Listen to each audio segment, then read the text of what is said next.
आज साल का आखिरी दिन है और कमोडिटी मार्केट से सोने और चांदी को लेकर बड़ी खबर भी सामने आ रही है। 2025 में चांदी की कीमतों में बेतहाशा उछाल देखने को मिला है। इसी बीच अब चीन ने चांदी को लेकर एक बड़ा दांव खेल दिया है। चीन अब सिल्वर एक्सपोर्ट पर कड़े कंट्रोल लगाने जा रही है और इसके नए नियम कल यानी कि 1 जनवरी 2026 से लागू होंगे। ऐसे में समझते हैं क्या है पूरी खबर।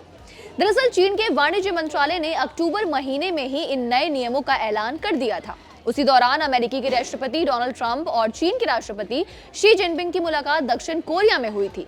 उस बैठक में चीन ने कुछ रेयर अर्थ मेटल्स के एक्सपोर्ट कंट्रोल पर 1 साल की रोक लगाने पर सहमति जताई थी और बदले में अमेरिका ने कुछ टैरिफ हटाए थे।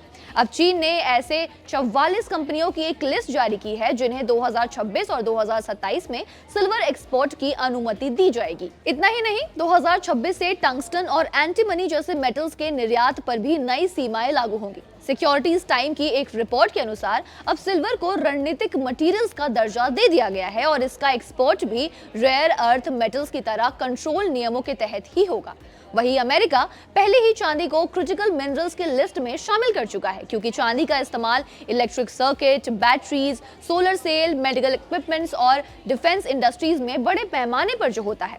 आंकड़ों पर एक नजर डालें तो 2024 में चीन दुनिया के सबसे बड़े सिल्वर प्रोड्यूसर्स में शामिल रहा। साल 2024 में पहले 11 महीनों में चीन ने 4600 टन से ज्यादा चांदी एक्सपोर्ट की, जबकि इस दौरान लगभग 220 टन चांदी का आयात किया। अब आते हैं सिल्वर की कीमतों पर।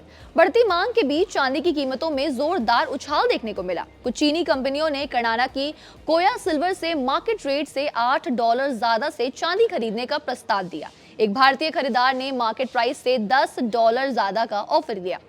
इसी वजह से कुछ समय के लिए सिल्वर की कीमत $80 प्रति औंस से ऊपर पहुंच गई। हालांकि बाद में ये $73 प्रति औंस के आसपास ट्रेड करती नजर आई। अगर पूरे साल यानी कि 2025 की बात करें तो अमेरिकी डॉलर इंडेक्स करीब 9.5% गिरा, जबकि सिल्वर की कीमत दोगुनी से ज्यादा बढ़ गई। सोने ने भी मजबूती दर्ज की। वही बिटकॉइन लगभग $88,000 पर ट्रेड हुआ और साल में करीब 5% गिरावट दर्ज किया। इस बीच आपको बता दें कि सोना और चांदी दोनों ही धातुओं की कीमतें हर दिन आम आदमी को हैरान कर रही है, खास तौर पर अगर हम बात चांदी की करें तो, क्योंकि इस हफ्ते की शुरुआत से ही चांदी में काफी उथल पुथल का माहौल बना हुआ है।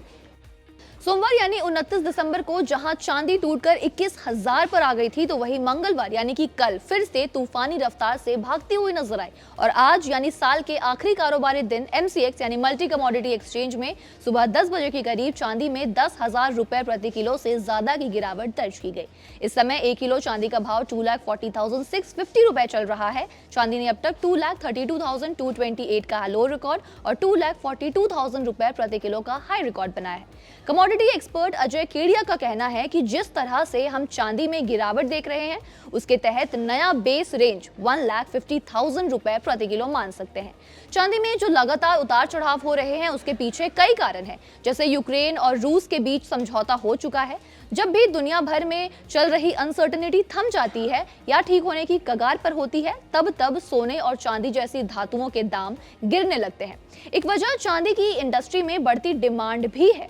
डिमांड बढ़ने से कीमतें भी तेज हो गई हैं। अजय केडिया की माने तो चांदी में आई ये गिरावट प्रॉफिट बुकिंग यानी कहे मुनाफा वसूली भी है।